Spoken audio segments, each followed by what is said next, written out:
শুভেচ্ছা, আমন্ত্রণ দেই জনপদ লাইভে। সঙ্গে আছি আমি ইশরাত জাহান মনি।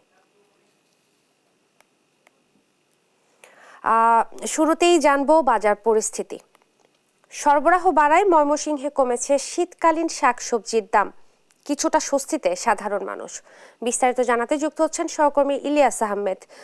ইলিয়াস, শীতের নতুন কি কি সবজি উঠেছে বাজারে জানাবেন। ময়মনসিংহের বাজারে প্রচুর পরিমাণ শীতকালীন সবজি উঠেছে, একেবারে সবজিতে ভরপুর ময়মনসিংহের বিভিন্ন বাজার। আমি এখন রয়েছি ময়মনসিংহের সবচেয়ে বড় কাঁচা বাজার মেছোয়া বাজারে রয়েছি। আজকে সকাল থেকে আমরা এই বাজারটি ঘুরেছি এবং দেখেছি সবজির দাম কিন্তু একেবারেই ক্রেতাদের নাগালের মধ্যে কিন্তু সবজির দাম রয়েছে এবং গত সপ্তাহের তুলনায় এই সপ্তাহে কিন্তু প্রতি কেজি সবজিতে আমরা দেখেছি 15 থেকে 20 টাকা কেজিতে কমেছে এবং সেই বিষয়টি কিন্তু ব্যবসায়ীরা বলছেন যে প্রচুর পরিমাণে সবজির আমদানি থাকায় কিন্তু দামও অনেকটাই কমেছে এবং তারা বলছেন যে হয়তো আগামী সপ্তাহে আরও সবজির দাম কমবে, সেই বিষয়টি কিন্তু তারা বলছিলেন। আপনার মাধ্যমে যদি দর্শকদের আজকের ময়মনসিংহের বাজারের সবজির দাম একটু জানাতে চাই। আজকে টমেটো বিক্রি হচ্ছে ময়মনসিংহের বাজারে, টমেটো বিক্রি হচ্ছে 80 থেকে 100 টাকা কেজি দরে এবং নতুন আলু বিক্রি হচ্ছে 80 থেকে 100 টাকা করে। এছাড়া সিম বিক্রি হচ্ছে 70 টাকা কেজি দরে। আমরা দেখেছি গত সপ্তাহে এই সিম কিন্তু 100 টাকা কেজিতে বিক্রি হয়েছিল এবং বেগুন বিক্রি হচ্ছে 40 থেকে 60 টাকা কেজি দরে কিন্তু বেগুন বিক্রি হচ্ছে। এছাড়াও পেঁপে বিক্রি হচ্ছে 30 থেকে 35 টাকা কেজি দরে এবং ফুলকপি প্রতি পিস বিক্রি হচ্ছে 30 থেকে 40 টাকা করে এবং গত সপ্তাহে আমরা দেখেছি ফুলকপি কিন্তু বিক্রি হয়েছিল 50 থেকে 60 টাকা প্রতি পিস বিক্রি হয়েছিল। বলা যায় যে সব ধরনের সবজিতেই কিন্তু দাম অনেকটাই কমে এসেছে এবং যারা ভোক্তা আছেন তারা কিন্তু স্বস্তি প্রকাশ করেছেন এবং তারা বলছেন যে এই যে দাম কমেছে সেটি অব্যাহত রাখার জন্য তারা বাজার মনিটরিং ব্যবস্থা জোরদারের কিন্তু দাবি জানিয়েছেন। আমরা যদি একজন ব্যবসায়ীর সঙ্গে একটু যুক্ত হতে চাই, জানতে চাই সবজির দামটা কমার কারণ কি? সবজির কারণ হইলো যে আপনার হবে, আপনার আমদানি বেশি তো লেগে দাম কম, আরো সামনে তো আরো দাম কমবে। ঠিক আছে, কোন সবজি কি দামে বিক্রি? পাইকারি বি হইলো 35 ফুলকপি, আর বেগুন আপনার 40 পাইকারি, সিমর 50 এরকম দাম, আলু 60 টাকা নতুনটা এরকম। এই ব্যবসায়ী বলছিলেন যে সামনে হয়তো আরো সবজির আমদানি বাড়বে এবং সেই লক্ষ্যে কিন্তু দামও আরো কমে আসবে, সেই বিষয়টি বলছিলেন এবং ভোক্তারা বলছেন যে সবজির দামে কিন্তু তাদের যে স্বস্তি, সেটি কিন্তু স্বস্তির নিঃশ্বাস কিন্তু বাজারে এসে তারা ফেলতে পারছেন এবং তারা বলছেন যে যদি মাছ মাংস সহ অন্যান্য নিত্য প্রয়োজনীয় পণ্যের যে দাম রয়েছে সেটি যদি মনিটরিং ব্যবস্থা সেই ক্ষেত্রে যদি জোরদার করা হয় তাহলে তাদের যে আয় ব্যয়, অর্থাৎ তারা যে বাজারে এসে তাদের আয় ব্যয়ের হিসাব মেলান সেটি কিন্তু তারা সহজেই মেলাতে পারবেন, সেই বিষয়টি কিন্তু তারা বলছিলেন। আমরা যদি একজন ভোক্তার সঙ্গে একটু যুক্ত হতে চাই, সবজির দামটা তো কমে এসেছে এবং আপনাদের মধ্যে স্বস্তি কি পাওয়া যাচ্ছে কিনা বাজারে? এখন তো শীতকাল, সবজির দাম এখন একটু কমছে, তবে আরেকটু কমা উচিত আমরা মনে হয়, কারণ আমরা যারা মধ্যবিত্ত আছি তো একটা সীমিত পরিসরে বাজার করতে হয়। সবজির দামটা যদি আরেকটু কম আসে তাহলে আমাদের মধ্যে স্বস্তি ফিরে আসবে বলে আমি মনে করি। এই ভোক্তা বলছিলেন যে সবজির দাম কিন্তু অনেকটাই কমে এসেছে এবং সেই লক্ষ্যে তাদের মধ্যে যে স্বস্তি সেটি কিন্তু অনেকটাই এসেছে এবং তারা বলছেন যে বাজার মনিটরিং ব্যবস্থা জোরদার রেখে সবজির বাজার সহ অন্যান্য নিত্য প্রয়োজনীয় বাজার যে রয়েছে সেইগুলো যদি নিয়ন্ত্রণে আনা যায় তাহলে তাদের জন্য ভালো হয়। আমরা এই বিষয়টি নিয়ে যারা বাজার মনিটরিং ব্যবস্থা জোরদার করে থাকেন তাদের সঙ্গে কথা বলেছিলাম। তারা বলছেন যে তাদের নিয়মিত বাজার তদারকি তারা কিন্তু করছেন এবং বাজার নিয়ন্ত্রণে রাখার লক্ষ্যে কিন্তু তারা কাজ করে যাচ্ছেন। এই ছিল আমার কাছে ময়মনসিংহের সবজির বাজার থেকে সর্বশেষ। ধন্যবাদ আপনাকে। ময়মনসিংহ থেকে শীতকালীন শাকসবজির বাজার নিয়ে বলছিলেন সহকর্মী ইলিয়াস আহমেদ। ছুটির দিনে নিত্যপণ্যের বাজার পরিস্থিতি জানাতে রাজধানীর কারওয়ান বাজার থেকে যুক্ত হচ্ছেন সহকর্মী আলিমুজ্জামান সাফওয়ান। সাফওয়ান, আমরা জেনেছি আলুর দাম কমানোর চেষ্টা করছে সরকার, এর বাস্তবায়ন কতটুকু হয়েছে জানাবেন।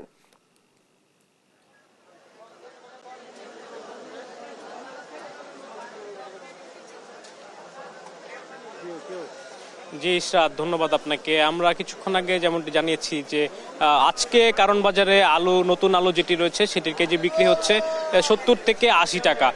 আপনি যেমনটি বললেন যে আসলে সরকার চেষ্টা করছে যে পণ্যের দাম কমিয়ে আনার জন্য, এবং সেই অনুযায়ী কিন্তু আমরা দেখতে পেয়েছি গত 2 সপ্তাহ আগে যেখানে আলুর কেজি ছিল 130 থেকে 140 টাকা, এবং এর আগে আরও বেশি বিক্রি হয়েছে নতুন আলু। তবে আজকে কিন্তু দাম কিছুটা কমেছে, কিছুটা না আসলে অনেকখানি কমেছে বলতে পারি। যে পাইকারি পর্যায়ে নতুন আলু বিক্রি হয়েছে 60 টাকা, এবং খুচরা পর্যায়ে এখন কারণ বাজারে নতুন আলু বিক্রি হচ্ছে যে 70 থেকে 75 টাকা। কেউ কেউ আবার বলছেন যে কিছু ভালো আলু রয়েছে সেগুলো আবার আরেকটু বেশি দামে 80 টাকা 85 টাকা বিক্রি করছে। তবে এর পাশাপাশি আপনি যেমনটি বললেন যে শীতকালীন শাকসবজি যেগুলো রয়েছে, অন্যান্য পণ্য, সেগুলোর দাম কেমন, সেটি কিন্তু আমরা গত সপ্তাহের তুলনায় যদি বলি তাহলে কিন্তু সেগুলো কিছুটা কমেছে। আমরা যেমনটি দেখতে পেয়েছি যে গত 2 সপ্তাহ আগেও এখানে কারণ বাজারে আমরা 80 থেকে 100 টাকা, 120-30 টাকার নিচে কোনো সবজিই ছিল না। শীতকালীন সবজির দামও কিন্তু বেশি ছিল, এবং সেটি কিন্তু আস্তে আস্তে এখন কমে আসতে শুরু করেছে। এখন কিন্তু 50 টাকার নিচে সবজি পাওয়া যাচ্ছে। আমরা যদি বলতে চাই যে সিমের দাম সেটি 30 টাকায় এসেছে, এবং কিছু কিছু পণ্য তারা আসলে বাছাই করে বিক্রি করে, যা হলে সেগুলো আবার কিছুটা বেশিতে 15-20 টাকা কেজিতে বেশি বিক্রি করে তারা। এবং এখানে মূলা দেখতে পাচ্ছি যে মূলার কেজিও আজকে 30 টাকা। এছাড়া বেগুন রয়েছে, বেগুনের কেজি 50 টাকা, কিছু কিছু বেগুন আবার 40 টাকা আসলে কারণ বাজারে পাওয়া যাচ্ছে। তো সব মিলে আসলে যদি বলতে চাই যে শীতকালীন যে শাকসবজি বা নিত্য প্রয়োজনীয় পণ্য, সেগুলোর কিন্তু দাম আস্তে আস্তে কিছুটা কমতে শুরু করেছে। যত আসলে আরো শীতের দিন বাড়বে, সময় যারা আরো বাড়বে, তখন কিন্তু দাম আরো কিছুটা কমে আসবে বলে আমরা আসলে আশা করতে পারি। এবং ব্যবসায়ীরা বলছে যে বাজারে পর্যাপ্ত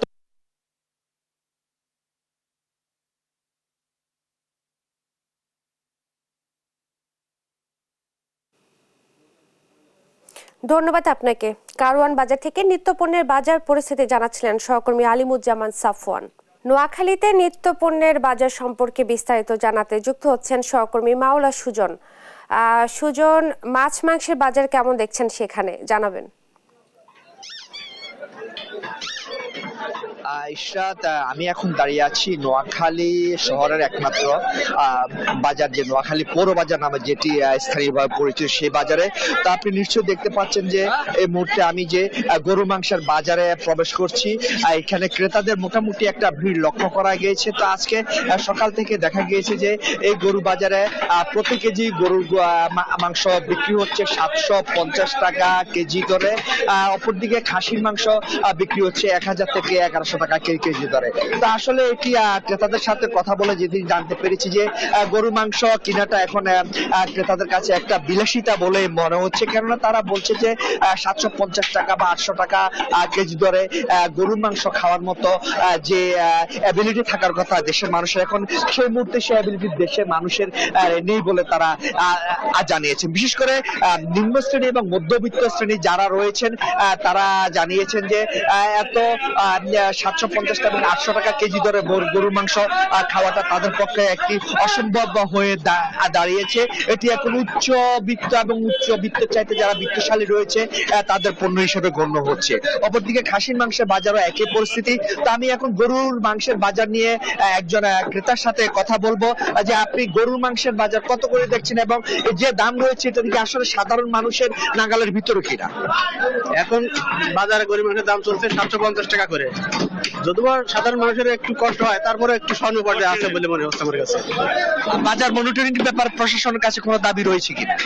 অবশ্যই দাবি আছে, কারণ আপনাদের মিডিয়া দেখলে অনেক সময় স্বাভাবিক হয়, আবার আপনার চলে গেলে আবার অস্বাভাবিক পর্যায়ে চলে যায়। তবুও ইদানিং মোটামুটি আগের তুলনায় একটু মিডিয়াটা অনেক ভালো মনে হচ্ছে আমাদের কাছে। ধন্যবাদ আপনাকে। তিনি যেমনটি বলছিলেন যে প্রশাসনের কাছে বাজার মনিটরিং এর একটি তিনি দাবি জানিয়েছেন। তো আমি এখন চলে যাব মাছ বাজারে। আসলে আপনাকে এই মাছ বাজার সম্পর্কে একটি তথ্য জানাতে হচ্ছে, যে সেটি হচ্ছে যে নোয়াখালীতে বন্যার পর থেকে মাছের বাজার যে অস্থিতিশীলতা বিরাজ করছে সেটি এখনো বিদ্যমান রয়েছে। তো কারণ হিসেবে যারা খুচরা মাছ বিক্রেতা আছেন তারা জানিয়েছেন যে বন্যায় নোয়াখালীতে যে মৎস্য খাতে ব্যাপক ক্ষতি হয়েছে। এতে নোয়াখালীর প্রত্যন্ত অঞ্চলে বিশেষ করে চরাঞ্চলের যে মৎস্য খাতে প্রায় 616 কোটি টাকার মতো ক্ষতি হয়েছে। তো এই ক্ষতি পুষিয়ে নেওয়া এখনো চাষিদের পক্ষে সম্ভব হচ্ছে না। তথাপি এই একটি প্রভাব খামারিদের উপরে পড়েছে। খামারি ব্যাপারীরা জানিয়েছেন যে আসলে তারা যে বন্যার পর তিন দফায় ব্যাপক ক্ষতি হয়েছে, সে ক্ষতি পুষিয়ে তারা আবার যে নবোদ্যমে তারা যে মাছ চাষে ফিরে এসেছেন, কিন্তু সেই মাছ এখনো বাজারে আসার মতো পরিস্থিতি না হয়, সে মাছ বাজার না আসে স্থানীয়ভাবে এটি একটি প্রভাব মাছ বাজার পড়ছে। অপরদিকে সাতক্ষীরা এবং খুলনা থেকে যে মাছের যে বাজার আসার কথা সেটি আসলে যে না হয় যে একটি প্রভাব পড়ছে বাজারে। এ হচ্ছে নোয়াখালী থেকে বাজার পরিস্থিতি আমার কাছে সর্বশেষ। ইশরাত, ধন্যবাদ আপনাকে। নোয়াখালী থেকে মাছ মাংসের বাজার পরিস্থিতি নিয়ে বলছিলেন সহকর্মী মাওলা সুজন। এবার বাজার পরিস্থিতি জানতে চলে যাব বাগেরহাট ও জয়পুরহাটে এবং বিস্তারিত জানাতে সরাসরি যুক্ত হচ্ছেন সহকর্মী এস সোহান এবং রেজাউল করিম রেজা। প্রথমেই যাচ্ছি বাগেরহাটে সোহানের কাছে। সোহান, আপনি তো বাজারে রয়েছেন, তো ছুটির দিনে বাজারে এসে কি বলছেন ক্রেতারা, জানাবেন। বাগেরহাটের বাজারে কিন্তু শীতকালীন সবজির সরবরাহ বৃদ্ধি পেয়েছে। এই সরবরাহ বৃদ্ধি পাওয়ার ফলে সব ধরনের সবজির দাম কমেছে। সকাল থেকে আমরা বাগেরহাটের সাইনবোর্ড বাজারে রয়েছি। এই বাজারে আমরা দেখেছি ফুলকপি, ওলকপি, সিম, মূলা সহ যেসব শীতকালীন সবজি আছে, এই শীতকালীন সবজির যে সমারোহ প্রতিটি দোকানে কিন্তু রয়েছে। আমরা যদি আপনাদেরকে একটু দামটা জানাতে চাই, আজকের বাজারে ফুলকপি বিক্রি হচ্ছে 40 টাকা করে, ওলকপি 40 টাকা, পাতাকপি বা বাঁধাকপি বিক্রি হচ্ছে 30 টাকা করে, মূলা বিক্রি হচ্ছে 20 টাকা করে, গাজর বিক্রি হচ্ছে 50 থেকে 60 টাকা করে। এই সব যে সবজি কিন্তু কয়েকদিন আগেও 70 থেকে 100 টাকার মধ্যে কেজি ছিল। অর্থাৎ আমরা বলতে পারি যে সবজির দাম বেশ কমেছে। এছাড়া এই বাজারে আমরা দেখেছি মাছের সরবরাহ কিন্তু বৃদ্ধি পেয়েছে, মাছের দামও কমেছে। রুই, কাতলা, গ্রাস কাপ, চায়নাপুটি, নাইলোটিকা এইসব মাছ কিন্তু বিক্রি হচ্ছে 200 থেকে 280 টাকা পর্যন্ত। ইলিশ মাছ বিক্রি হচ্ছে প্রতি কেজি যে 15 থেকে 1600 টাকা, এবং এর থেকে ছোট যে 2 কেজি ওজনের ইলিশ বিক্রি হচ্ছে 850 টাকা, এবং 4টা থেকে 5টায় ওজনের ইলিশ বিক্রি হচ্ছে 600 থেকে 700 টাকা পর্যন্ত। তো সবকিছু মিলিয়ে সবজি এবং মাছের বাজার কিন্তু কিছুটা নিয়ন্ত্রণে এসেছে, যার কারণে সাধারণ মানুষের মধ্যে কিছুটা স্বস্তি ফিরেছে। তবে চাল, ডাল এবং মশলার বাজার কিন্তু বাগেরহাটে এখনো অনিয়ন্ত্রিত। কয়েকদিনের ব্যবধানে প্রতি কেজি চালে 5 থেকে 6 টাকা, অনেক ক্ষেত্রে 10 টাকা পর্যন্ত বৃদ্ধি পেয়েছে চালের দাম। আমরা যদি চালের দাম আপনাদেরকে একটু বলি, আজকের বাজারে কিন্তু বুলেট এবং স্বর্ণা বুলেট মোটা যে চাল রয়েছে, সেই চাল বিক্রি হচ্ছে 52 থেকে 55 টাকা করে। এটা কয়েকদিন আগেও ছিল 44 থেকে 45 টাকা পর্যন্ত। এছাড়া চিকুন যে চাল রয়েছে সেগুলো 60 থেকে 70 টাকা করে বিক্রি হচ্ছে। চালের দাম বৃদ্ধি পাওয়ায় ক্রেতারা কিন্তু ক্ষুব্ধ। এই ছিল বাগেরহাট থেকে বাজার দরের সর্বশেষ খবর আমার কাছে। আমরা চলে যাব জয়পুরহাটে। জয়পুরহাটে রয়েছেন আমাদের সহকর্মী রেজাউল করিম রেজা। রেজা, আমাদেরকে জানাবেন জয়পুরহাটের যে বাজার দর সেটা কি অবস্থা এখন? বাগেরহাটের হ্যাঁ সোহান, আপনি বাগেরহাটের বাজার পরিস্থিতি জানাচ্ছিলেন। আমি এখন দাঁড়িয়ে আছি জয়পুরহাটের মাসুয়া বাজারের এই বাজারের সামনে আর কি। তো এই বাজারটাতে প্রত্যেক দিন কিন্তু জয়পুরহাট শহরের এবং আশপাশের নানা শ্রেণী পেশার মানুষ, সকল শ্রেণী পেশার মানুষই কিন্তু এখানে প্রতিদিনই বাজার করে থাকে, এবং প্রতিদিনের বাজার বড় বাজার এই বাজারটি, এই বাজার থেকেই কিন্তু প্রতিদিন ভোক্তারা বাজার কিনে থাকেন। তো একটা বিষয় আমি জানিয়ে রাখি যে এখানে যে কাঁচা সবজির মানে দাম কিছুটা গত সপ্তাহ থেকে এই সপ্তাহে কিছুটা দাম কমেছে। তো তারপরেও কিন্তু কিছু জিনিসের দাম কিন্তু কমেনি। অর্থাৎ যেমন সয়াবিন তেল কিন্তু বাজারে বোতলের সয়াবিন তেল দোকানদার, আমি মিনিমাম 10টি দোকানদারের সাথে কথা বলেছি, তারা কিন্তু বলেছেন যে সয়াবিন তেল মার্কেটে বোতলজাত সয়াবিন তেল পাওয়া যাচ্ছে না। খোলা সয়াবিন তেল 185 থেকে 190 টাকার মধ্যে বিক্রি হচ্ছে। তো আপনাদের আমি জানতে চাই যে আপনাদের সয়াবিন তেল সংকট কেন? সয়াবিন পাওয়া যাচ্ছে, কোনো সংকট নয়। 185 টাকা খুচরা বিক্রি। আর প্যাকেট তেল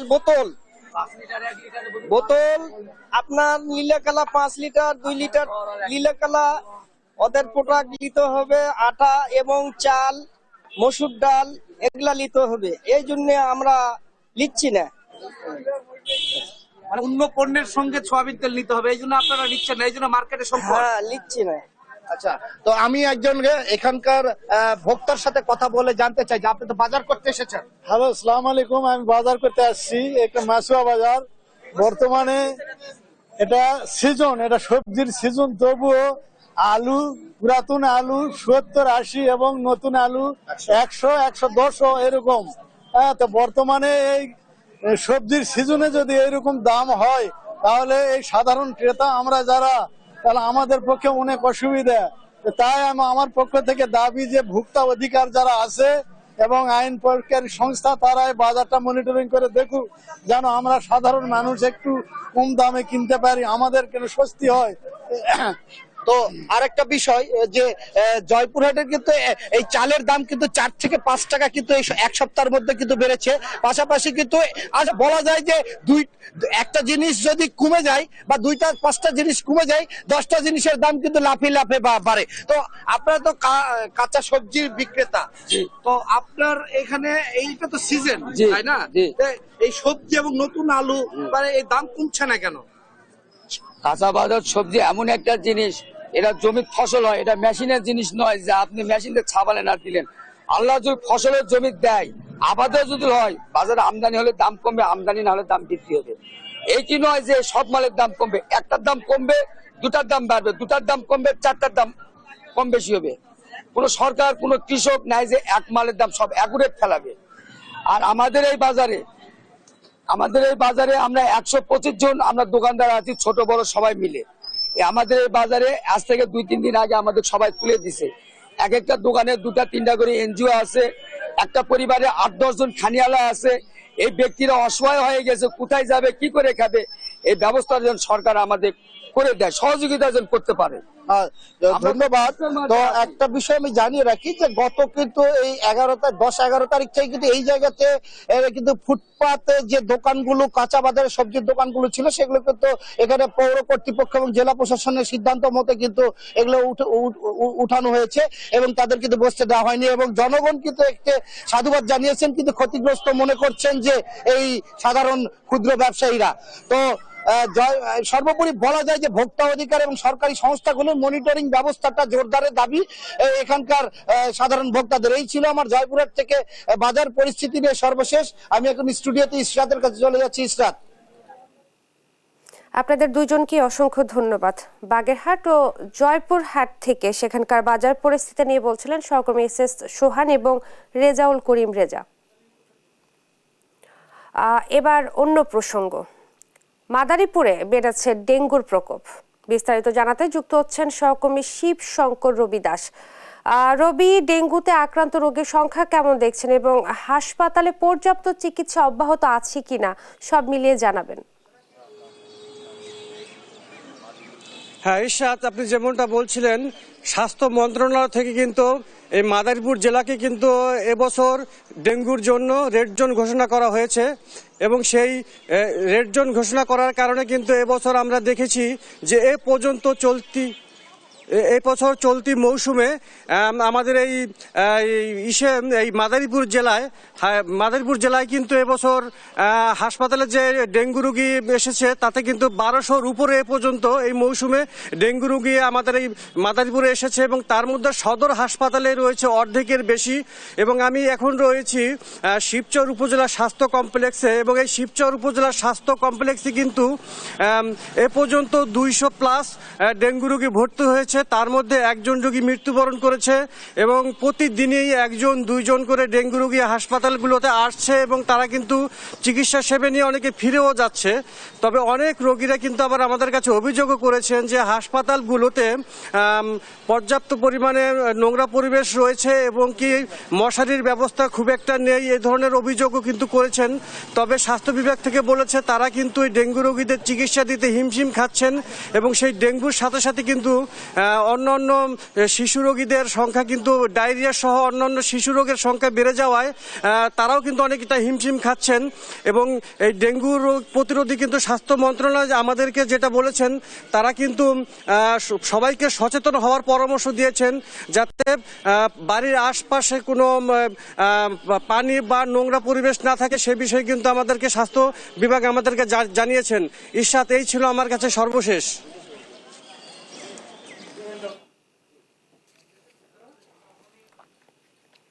ধন্যবাদ আপনাকে। মাদারীপুর থেকে ডেঙ্গুর ভয়াবহতা নিয়ে বলছিলেন সহকর্মী রবি শঙ্কর রবি দাস। চাঁপাইনবাবগঞ্জে শীতের তীব্রতা বাড়ায় চাহিদা বেড়েছে গরম কাপড়ের, জমে উঠেছে কেনাবেচা। বিস্তারিত জানাতে সরাসরি যুক্ত হচ্ছেন সহকর্মী তারেক রহমান। তারেক, বাজারে কেমন দামে মিলছে শীতের পোশাক জানাবেন। ইসরাত, আপনি যেমনটি বলছিলেন, গত এক সপ্তাহ ধরে কিন্তু এই চাঁপাইনবাবগঞ্জে কিন্তু প্রচন্ড শীত জেঁকে বসেছে। এই শীত জেঁকে বসার কারণে কিন্তু সাধারণ মানুষ কিন্তু গরম কাপড়ের দিকে ঝুঁকছে। সেক্ষেত্রে কিন্তু তারা বেছে নিচ্ছেন বিশেষ করে এই ফুটপাতের দোকানগুলোতে। ফুটপাতের এই দোকানগুলোতে সকাল থেকে মধ্যরাত পর্যন্ত কিন্তু বেঁকে কিনে লেগে থাকে। তবে আজকে যেহেতু সাপ্তাহিক ছুটির দিন, শুক্রবার, যেহেতু চাঁপাইনবাবগঞ্জের সবগুলো মার্কেট মোটামুটি বন্ধ থাকে, সেক্ষেত্রে আজকে কিন্তু বেচাকেনা একেবারে কম বলে আমাদেরকে বিক্রেতারা বলছেন। বিক্রেতারা বলছেন কি চাঁপাইনবাবগঞ্জের যে দোকানগুলো আছে, দোকানগুলোতে সব ধরনের শিশু থেকে শুরু করে বৃদ্ধ এবং নারী পুরুষ সবার কিন্তু এখানে পোশাক তারা বিক্রি করছে। সেক্ষেত্রে 200 টাকা থেকে শুরু করে 1000-1500 টাকা পর্যন্ত কিন্তু তাদের কাছে সব ধরনের পোশাক তারা সরবরাহ করতে পারছে। আরেকটি বিষয় আমাদেরকে জানিয়েছেন কি যে এখানে শুধু দরিদ্র না, এখানে সব ধরনের নানা শ্রেণী পেশার মানুষ কিন্তু তাদের দোকান থেকে এসে তারা গরম কাপড় কিন্তু সংগ্রহ করছেন। আমার সাথে কিন্তু ব্যবসায়ীদের কথা হচ্ছিল, তারা ঢাকা, চিটাগাং সহ যে পাইকারি যে বাজারগুলো আছে সেই বাজারগুলো থেকে কিন্তু তারা এখানে গরম কাপড় সংগ্রহ করে তারা বিক্রি করে থাকেন। আমরা একটু কথা বলতে চাই একজন দোকানির সাথে, যে আপনি একটু আমাদেরকে জানাবেন আপনারা কোথা থেকে এই শীতের গরম কাপড় সংগ্রহ করেন এবং এখানে আপনারা কি কি ধরনের গরম কাপড় বিক্রি করছেন? আসসালামু আলাইকুম। আসলে আমরা সাধারণত টাঙ্গাইল, যশোর, চট্টগ্রাম এইসব জায়গা থেকে এই মালগুলো ক্রয় করে থাকি। বেচা কেনা কেমন চলছে যেহেতু শীত প্রচুর পড়ে গেছে? হ্যাঁ, আলহামদুলিল্লাহ। অন্য সাপ্তাহিক ছুটি আসতো, আজকে আপনি মার্কেটের পরিস্থিতি দেখতেই পাচ্ছেন। মোটামুটি আজকের অবস্থা একটু ঢিলাঢালাই চলে, আজকে মোটামুটি আমাদের ঢিলে যাচ্ছে। তবে অন্য সপ্তাহে ছুটির পর আলহামদুলিল্লাহ হয় গেছে, ভালোই হয়। জি, ধন্যবাদ আপনাকে। জি ইসরাত, আপনি শুনছিলেন কি একজন ব্যবসায়ী বলছিলেন যে আজকে যেহেতু সাপ্তাহিক ছুটি, এই ছুটির কারণে ক্রেতার সমাগম কম হয়েছে। আমরা কিন্তু খোঁজ নিয়েছিলাম চাঁপাইনবাবগঞ্জে যে আর অন্যান্য উপজেলাগুলো রয়েছে, সেই উপজেলাগুলোতে কিন্তু একই রকম ভাবে জমে উঠেছে গরম কাপড়ের বাজার। এই ছিল ইসরাত আমার কাছে চাঁপাইনবাবগঞ্জ থেকে সর্বশেষ পরিস্থিতি। ধন্যবাদ আপনাকে। চাঁপাইনবাবগঞ্জে শীত বাড়ায় গরম কাপড়ের চাহিদাও বেড়েছে এবং কেনা বেচাও জমে উঠেছে, এই ব্যাপারেই জানাচ্ছিলেন সহকর্মী তারেক রহমান। গাজীপুর ও সাভারে বেড়েছে ব্যাটারি চালিত অটো রিকশার দৌরাত্ম্য। বিস্তারিত জানাতে সরাসরি যুক্ত হচ্ছেন সহকর্মী নজরুল ইসলাম ও দেওয়ান ইমন। প্রথমেই যাচ্ছি গাজীপুরে নজরুলের কাছে। নজরুল, নিরসনে প্রশাসন কোনো কার্যকরী পদক্ষেপ নিচ্ছে কিনা জানাবেন।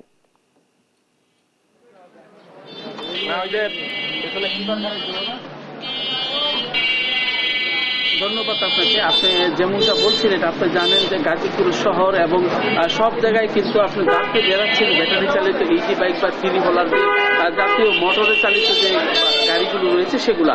অর্থাৎ গাজীপুরের শহর কিন্তু মানে সম্পূর্ণ সব জায়গায় কিন্তু তাদের যে বিস্তার করছে এবং তার কোনো পরিসংখ্যান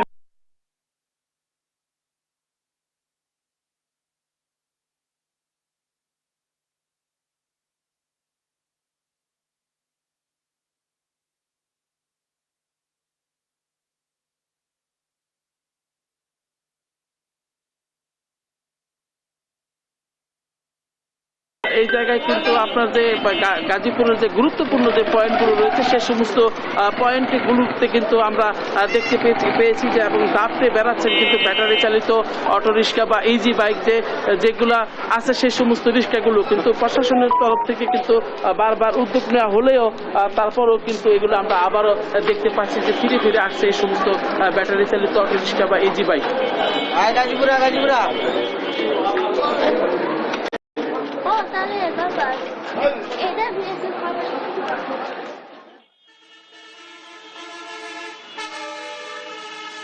নজরুল ভাই, যেমনটি বলছিলেন আপনি, আমি রয়েছি এখন সাভারের রেডিও কলোনি এলাকায়। এটি ঢাকার ইচ্ছা মহাসড়ক। এই সড়কে কিন্তু আমরা সকাল থেকে দেখেছি যে এখানে অটোরিকশার কারণে কিন্তু মানুষের চরম দুর্ভোগ। এছাড়া একদম যে মেন লেন রয়েছে সড়কটির, হাইওয়ে সড়কটির, আপনাদেরকে যদি একটু দেখাই, এই মেন লেন দিয়ে কিন্তু অটোরিকশাগুলো চলছে। এর শুরু থেকে কিন্তু এই অটোরিকশাগুলো যে পাড়া মহল্লার যে গলি রয়েছে সেখানে চললো, এখন কিন্তু এগুলো অবাধেই দাপিয়ে বেড়াচ্ছে ঢাকার ইচ্ছা মহাসড়কে। এতে করে মানুষের যেই সুবিধার জন্য যেই ওই অটোরিকশাগুলো ব্যবহার করে তার চেয়ে কিন্তু দুর্ভোগ বেশি হচ্ছে। পাশাপাশি কিন্তু দীর্ঘ সময় এই সড়কটি যেহেতু একটি মহাসড়ক, তাই কিন্তু এখানে দীর্ঘ সময় যানজট লেগে আসছে, মানুষের দুর্ভোগ কিন্তু একটি সময় চরমে পৌঁছে যায়। এছাড়া এই বাহনগুলো যেহেতু অবৈধ, এর থেকে কিন্তু সরকার প্রতি মাসে কোটি কোটি টাকা কিন্তু রাজস্ব হারাচ্ছে। এই বাহনগুলো কিন্তু যে বিদ্যুৎ ব্যবহার করছে সেগুলো কিন্তু একদম অবৈধ। দেখা যাচ্ছে যে আবাসিক এলাকার যেই বিদ্যুৎ মিটারগুলো আছে সেখান থেকে কিন্তু এই ব্যাটারিগুলো চার্জ করা হচ্ছে, তারপরে কিন্তু সেগুলো আবার এই সড়কে চলছে। আমরা জনসাধারণের সাথে কথা বলেছি, তারা যেটি বলছে যে এই যে সড়কে যে দুর্ঘটনাগুলো ঘটে তার অধিকাংশই কিন্তু এই অটোরিকশার কারণে। এগুলোর যেহেতু গতি নিয়ন্ত্রণের সেই ধরনের কোনো গতি নিয়ন্ত্রণে যেহেতু এদের কোনো ওরকম সক্ষমতা নেই, সেই কারণে বেশিরভাগ সময় এই যানবাহনগুলো সড়কে উল্টে যায় এবং বড় যে সমস্ত পাল্লা দিয়ে মেন লাইন দিয়ে চলতে গিয়ে কিন্তু এগুলো পরিবহনগুলোর সাথে কিন্তু তারা দুর্ঘটনার শিকার হয়। এছাড়া আমরা হাইওয়ে পুলিশের সাথে এর আগে কথা বলেছি। হাইওয়ে পুলিশ যেটা বলছে যে তাদের যে কার্যক্রম, এটার অভিযান চালানো, সেটি কিন্তু তারা অব্যাহত রেখেছেন, কিন্তু এই যেই সংখ্যক লোকবল প্রয়োজন, এত সংখ্যক এই ব্যাটারি চালিত রিক্সাগুলোকে নিয়ন্ত্রণ করার জন্য সেই সংখ্যক জনবল না থাকার কারণে কিন্তু হাইওয়ে পুলিশ যেই পরিমাণ এদের উপরে অভিযান করছে, ধরছে, জরিমানা করছে, সেটা খুবই সামান্য। আগামীতে তাদের এই অভিযান তারা অব্যাহত রাখবেন এবং আরো বৃহৎ পরিসরে করবেন এবং যেভাবেই হোক এই যে হাইওয়ে সড়কে এদের যে অবাধ বিচরণ, এটি তারা রোধ করার জন্য তারা পদক্ষেপ গ্রহণ করবেন। তো এই ছিল ইশরাত সাভার থেকে অটো গাড়িগুলোর, অটো রিক্সাগুলোর খবর। আপনাদেরকে ধন্যবাদ। গাজীপুর ও সাভারে অটোরিকশার দৌরাত্ম্য বেড়েছে এবং জনদুর্ভোগের তৈরি হচ্ছে এবং এই কারণেই সেখানকার সর্বশেষ পরিস্থিতি জানাচ্ছিলেন সহকর্মী নজরুল ইসলাম এবং দেওয়ানিমন। শীতের তীব্রতার সঙ্গে পর্যটকদের আগমন বেড়েছে পার্বত্য জেলা বান্দরবানে।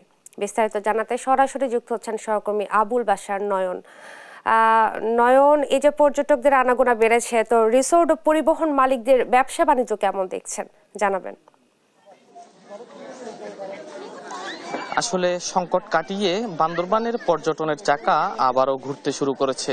বিশেষ করে যদি বলে আজকে থেকে বান্দরবানের সব পর্যটন কেন্দ্রে বিপুল সংখ্যক পর্যটকের উপস্থিতি আমরা বাড়তে দেখেছি। আমি এই মুহূর্তে যেখানে আছি সেটি বান্দরবান শহরের প্রাণকেন্দ্র নীলাচল পর্যটন কেন্দ্র। এখানে আমরা দেখতে পাচ্ছি সকাল থেকে এখানে যে সব পর্যটকরা এসেছেন তারা এখনো আছেন।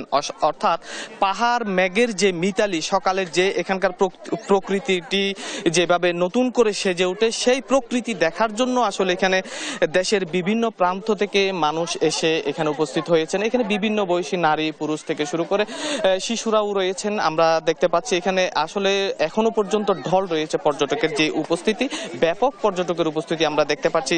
নীলাচলে যেরকম পর্যটক রয়েছে ঠিক একইভাবে আপনার যে মেঘলা পর্যটন, নীলগিরি পর্যটন থেকে শুরু করে বান্দরবানের যে পর্যটন স্পটগুলো খোলা রয়েছে, সব পর্যটন স্পটেই আসলে পর্যটকের উপস্থিতি ব্যাপক রয়েছে। আপনারা জানেন দীর্ঘদিন ধরে বান্দরবানে যে পর্যটনের নানা সংকট ছিল, সেই সংকটটি অনেকটা কেটে উঠেছে ধীরে ধীরে। বান্দরবানের যেই অর্থনৈতিক চাকা, যেটি নিয়ে বান্দরবানের পর্যটন খাত, আসলে বান্দরবানের অর্থনৈতিক খাতটি চলে থাকে, সেটি আবারও সচল হতে শুরু করেছে। আমরা হোটেল মোটেল মালিকদের সঙ্গে কথা বলেছি, তারা যেটি বলেছেন যে টানা যে বন্ধ রয়েছে 16 ডিসেম্বর উপলক্ষে, এই টানা বন্ধকে কেন্দ্র করে আসলে বান্দরবানের যে হোটেল মোটেলগুলো রয়েছে অন্তত 70% হোটেল রিসোর্টগুলো তাদের বুকিং রয়েছে। এখনো পর্যন্ত যারা পর্যটকরা ঘুরতে আসতে চান তারা আসলে এখনো সুযোগ রয়েছে। এখানে হোটেল মোটেল এখনো কিছুটা খালি রয়েছে। তারা যেটি মনে করছেন যে খুব শীঘ্রই বান্দরবানে যে পর্যটনের নতুন করে সম্ভাবনা তৈরি হয়েছে সেটি আবারও নতুন করে এখানকার যে সংকট সেই সংকট কাটিয়ে এখানকার পর্যটন আবারও ঘুরে দাঁড়াবে। এই ছিল আমার কাছে বান্দরবান থেকে পর্যটনের সর্বশেষ। চলে যাচ্ছি স্টুডিওতে। ধন্যবাদ আপনাকে। বান্দরবানের পর্যটকদের উপস্থিতি বেড়েছে এবং রিসোর্ট ও পরিবহন মালিকদের জন্য নতুন সম্ভাবনা তৈরি হচ্ছে, এ নিয়ে বিস্তারিত জানাচ্ছিলেন সহকর্মী। আসন্ন আইসিসি চ্যাম্পিয়ন্স ট্রফি ট্যুরের অংশ হিসেবে ট্রফিটি রয়েছে বাংলাদেশে। 4 দিনের ট্যুরের শেষ দিনে ট্রফিটি রয়েছে শেরে বাংলা স্টেডিয়ামে। সেখানে রয়েছেন আমাদের সহকর্মী রিফাত আঞ্জুম। সরাসরি চলে যাচ্ছি তার কাছে। রিফাত, চ্যাম্পিয়ন্স ট্রফিটি কতক্ষণ মিরপুরে রাখা হবে এবং কারা কারা ট্রফিটি দেখতে পারবেন, জানাবেন বিস্তারিত।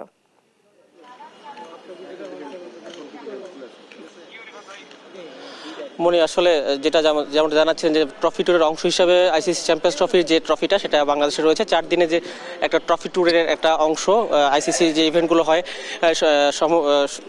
আইসিসির কোনো বৈশ্বিক ইভেন্ট হলে কিন্তু একটা ট্রফি ট্যুরের একটা ব্যবস্থা করে আইসিসি। সেই অংশ হিসাবেই বাংলাদেশের 4 দিনের ট্রফি ট্যুরে রয়েছে। সেই ট্রফি ট্যুরের আজকে শেষ দিনে এখন মিরপুর শেরেবাংলা স্টেডিয়ামে বিসিবি কার্যালয়ে কিন্তু ট্রফিটি রয়েছে।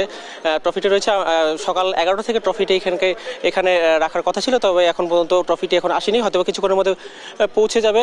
এই চ্যাম্পিয়ন্স ট্রফি যে ট্যুরের অংশ হিসেবে কিন্তু গত 9 ডিসেম্বর রাতে বাংলাদেশে ট্রফিটি আনা হয়।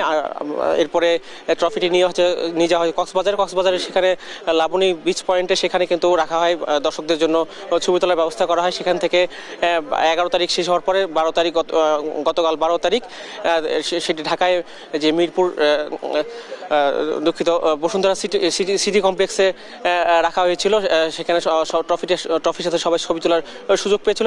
তারই অংশ হিসেবে আজকে শেষ দিনে আনা হয়েছে মিরপুরে স্টেডিয়ামে। এখানে আমরা গণমাধ্যম কর্মী, সাবেক ক্রিকেটার এবং জাতীয় নারী দলে যারা ক্রিকেটার রয়েছেন তারা কিন্তু ছবি তোলার সুযোগ পাবেন। তো সবকিছু মিলিয়ে হয়তো যারা গণমাধ্যম কর্মী রয়েছে তারাও কিন্তু এখানে ট্রফিটি দেখার সুযোগ পাবো এবং ছবি তোলার সুযোগ পাবো। সবকিছু মিলিয়ে ট্রফি ট্যুরের অংশ হিসাবে এই 4 দিনের ট্যুর হিসাবে আজকেই শেষ দিন। এরপরে ট্রফিটি চলে যাবে সাউথ আফ্রিকা থেকে শেষ করে সেখান থেকে ইংল্যান্ড, অস্ট্রেলিয়া এবং নিউজিল্যান্ড ঘুরে ট্রফিটি যাবে ভারতে।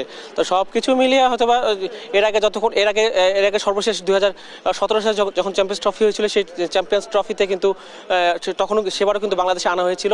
তো এই দীর্ঘ 8 বছর পর আবারও চ্যাম্পিয়ন্স ট্রফি আয়োজন হচ্ছে। মাঝে অনেক প্রতিকূলতার কারণে চ্যাম্পিয়ন্স ট্রফি আয়োজন করা হয়নি। সে সব কিছু মিলিয়ে এখন এই মুহূর্তে হয়তো বা আমরা সবাই অপেক্ষা করছি গণমাধ্যম কিছুক্ষণের মধ্যে চলে আসবে ট্রফিটি। আসলে আমরা তখন কিন্তু দেখার সুযোগ পাবো। তা যখন ট্রফিটি আনা হবে তখন এরপর কিন্তু আমরা বিস্তারিত আরো আপনাদেরকে জানাতে পারবো। মনে রিফাত, আপনাকে ধন্যবাদ। এই ছিল এখনকার দেশ জনপদ লাইভ। পরের বুলেটিন দেখার আমন্ত্রণ রইল। ধন্যবাদ।